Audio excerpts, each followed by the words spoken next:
What's up, ATU? Welcome to ATU Live. I'm Mary. I'm Keegan. And I'm Emily, and we are your ATU Live co-hosts. Thank you guys so much for tuning in today. This is episode 2 of season 6, where we get to talk about healthy relationships. It's going to be so much fun. First, though, I'm going to give you guys a rundown of what's going on around campus. Let's go.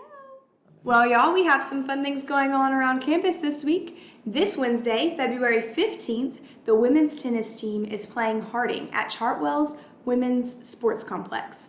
This Thursday, February 16th, the women's and men's basketball teams are playing Northwestern Oklahoma at Tucker Coliseum.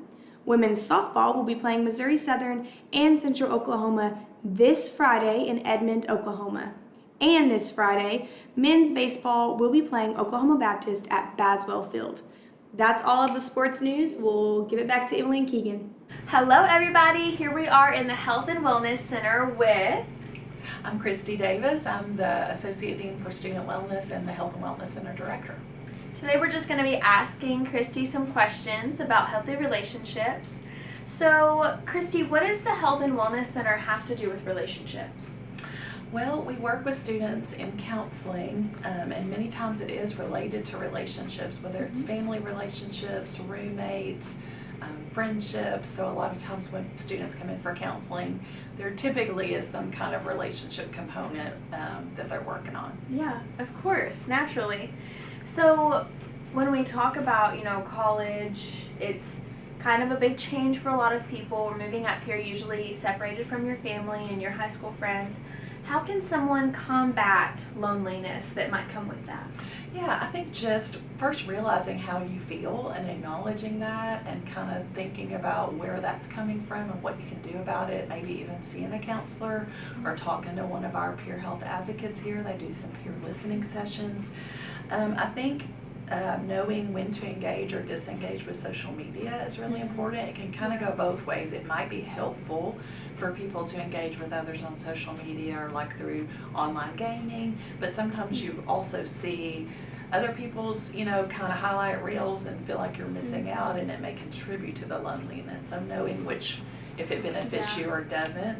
And then volunteering is helpful, or joining an organization can be really helpful. And with everything, self-care is really important. So making sure that you're taking good care of yourself, getting sleep, exercise, eating well, all those things just helps us when we're struggling, or really even when we're doing well. Yeah. So you talked about the different kinds of relationships, like a romantic partner, even like a professor, student, or roommate, everything. Should one type of relationship be more important than another?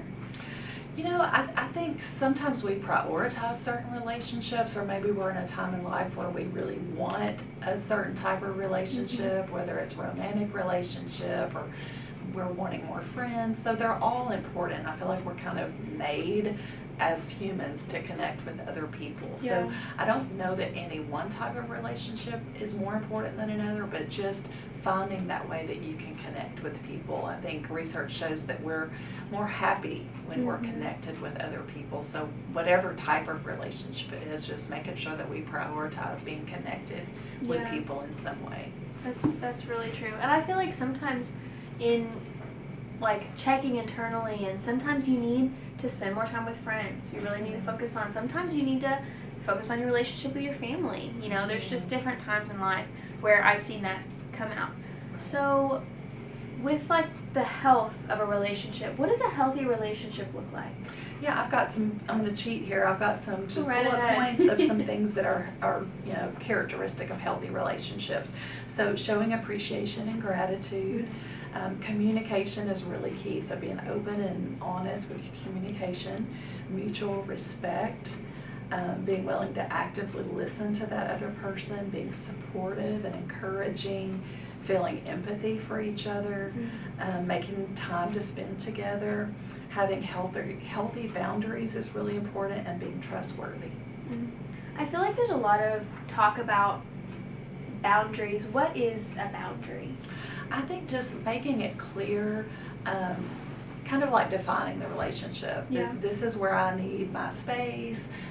This is what's appropriate. This is what's not appropriate. This is what Yeah. I prefer in terms of, time together or how we should communicate. It's really just speaking up about your needs and making sure that you are clear about what you expect from the Yeah. other person and what you need. Absolutely. Absolutely. What should someone do if they start to feel like they might be in an unhealthy relationship? Well, first of all, safety is the most important. So if someone feels unsafe, they need to make sure that they're asking for help. And there's Yeah. a lot of resources on our campus. We've got the Office of Public Safety, the Title IX office, of course, the Health and Wellness Center. So if someone's in an unsafe relationship, prioritizing how to get safe. Yes. But then just working on any of those traits. I think there's typically with some work, an unhealthy relationship could become healthy if both Yeah. parties are willing to work on it. So just taking time to establish that good communication and working through whatever the situation is. And if it's not working, maybe you give yourself, okay, I want to see these changes. And if you're not able to see movement towards those changes, then deciding maybe this isn't the best relationship for me. Because unhealthy doesn't necessarily mean like abusive or like you Right. have to exit the relationship. Right. Yeah. Sometimes it's just, I really like better communication, or Yeah. I'd like to spend more time with each other, or maybe I need less time, maybe I need more Yeah. time alone. And just communicating with the other person about that, and then you both moving in that direction of growth. Yeah, that's really good. So is there anything else as far as like events coming up or resources that we have here at the Health and Wellness Center, or anything else you want to share about relationships? Yeah, I think a couple of things. One, look for some social media posts and some tabling on campus that is coming up this month about healthy relationships. So if you don't follow us, we're on Instagram, Facebook, Twitter. So look for that. But also something that comes up a lot with college students is just that pressure to be in a romantic relationship Yeah. and feeling like I've got to find my person while I'm in college. Yeah. And that can really be hard for people. And while that does happen a lot, it also doesn't happen sometimes. Yeah. So just encouraging people that are feeling frustrated with that to just make the opportunity to meet people and date if you can, but don't feel like this is your last chance to be in a relationship forever, because a lot of the healthiest relationships I've seen are people that are just kind of taking their time and it just happens as it happens. So really not putting that pressure on yourself to force a long-term relationship. Yeah. That's awesome. Well, thank you so much, You're Miss welcome. Christy. And let's get back to it. Hey guys, I'm here in the Title IX office and I'm with Stacy Galbo. I serve as the Assistant Dean for Student Conduct, Deputy Title IX Coordinator, and Investigator here at Arkansas Tech. Awesome. So Stacey, we just have a few interview questions for you about relationships. So what does Title IX have to do with relationships? Well, as you know, Title IX covers any form of sex or gender-based discrimination, and so that's going to include things like dating and domestic violence. We do response and prevention efforts. Yeah. So on relationships, there's also like the lack of relationships. How do you think someone can combat loneliness? I think there are a number of ways that someone could do that. I think one of the easiest would be to, I know it's hard, but to get off the screens and to actually go out and engage with the community. The Department of Campus Life is always putting on activities. We also have 100 registered student organizations, so there's something for everybody. Yes. Everything from Ag-Ride Club to Spectrum to Rodeo Club. There are so many organizations on our campus. There's really something for everybody. Yeah, just getting involved in general, that's the best thing you can do to have a good experience. So should one type of relationship be more important than another? I think that depends on the individual, Okay. because it really is up to that individual person how much importance they want to place on those different relationships, whether that's a friendship, you're talking about a coworker, situationship, significant other. But it's also important to remember that not everyone is interested in a sexual or romantic relationship, and so they might be placing that importance on other types as well. Makes sense, yeah.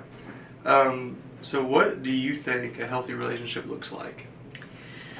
Well, I think it's important that we remember that no relationship is perfect, right?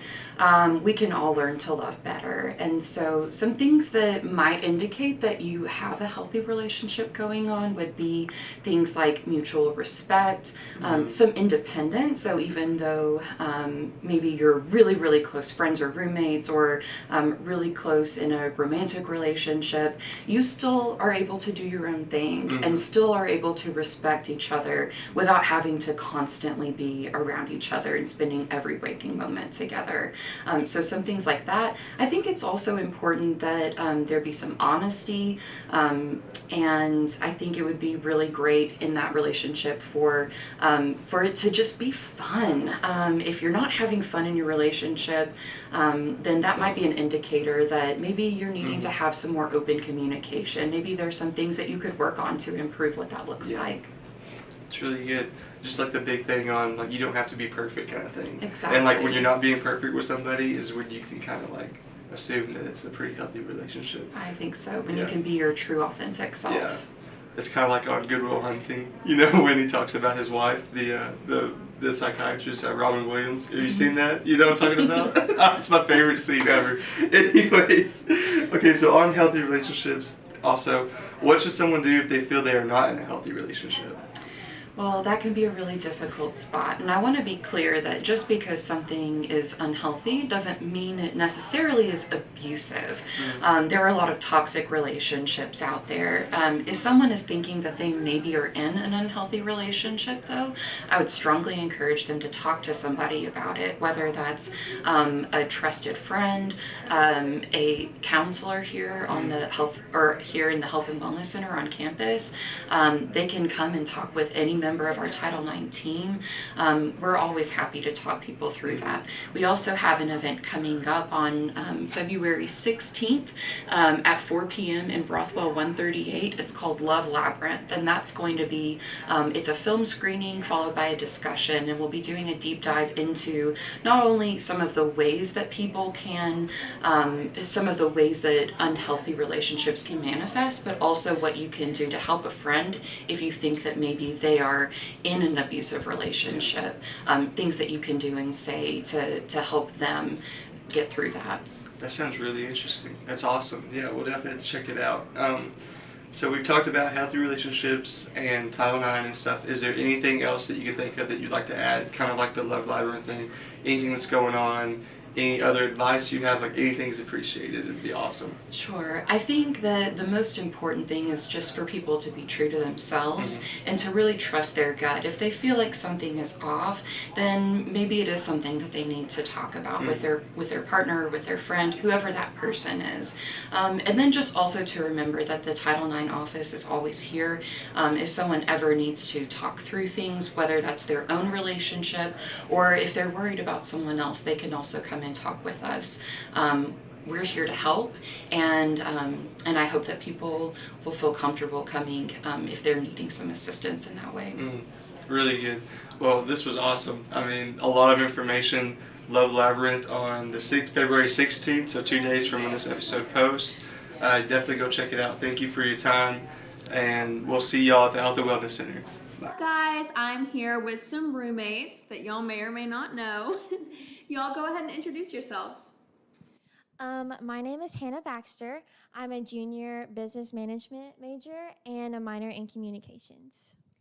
And if you don't know me, I'm Mary. I am a junior kinesiology major. I have no minor because I'm a loser.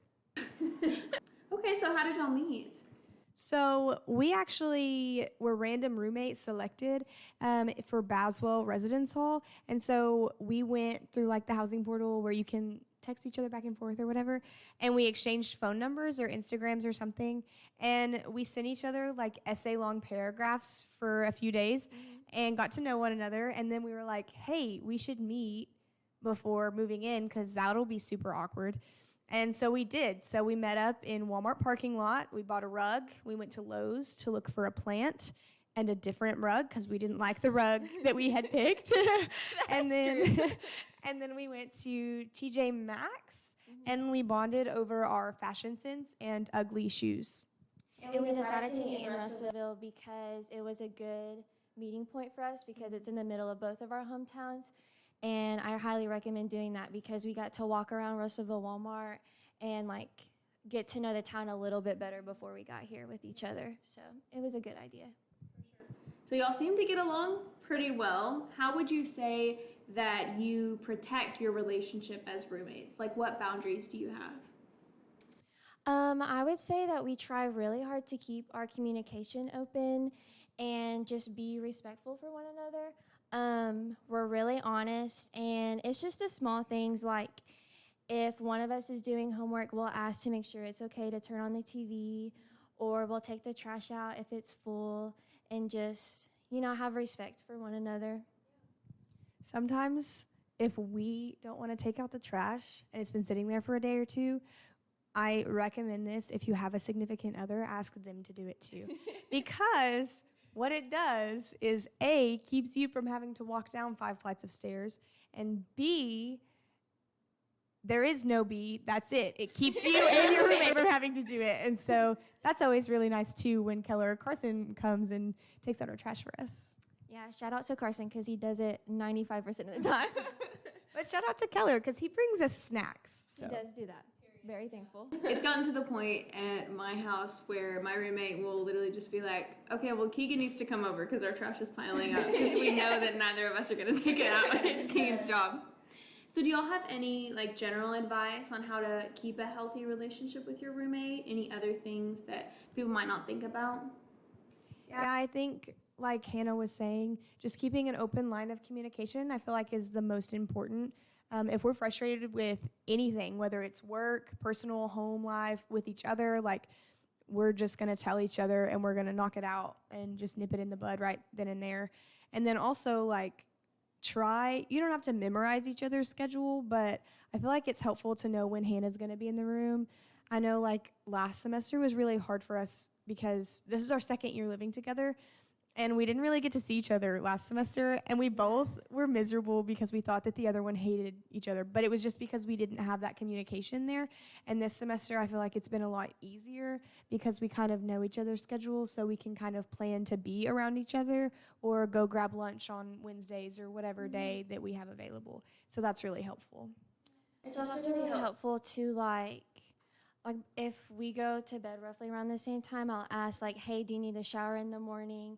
Or she knows I normally shower in the morning, so working out between her gym schedule and my shower schedule and stuff like that, just knowing or informing each other of when we're gonna be in the room and stuff like that is really helpful. Also, don't take it too seriously. It's not that big of a deal. You're living together, and that should be fun. You shouldn't hate your roommate. And if you do, that's really sad, and I'm very sorry. But I promise, if you will just talk to them and do things that they like, and they commit to doing things that you like, you're going to end up liking one another. Hannah and I, first year on campus, all we ever did was go to Walmart. But now we both hate going to Walmart, and so we don't go to Walmart anymore. But what we do is play ping pong, watch movies, eat, Listen to music, cry because we have so much homework. But we do all of the everyday things together, and I feel that's really important too.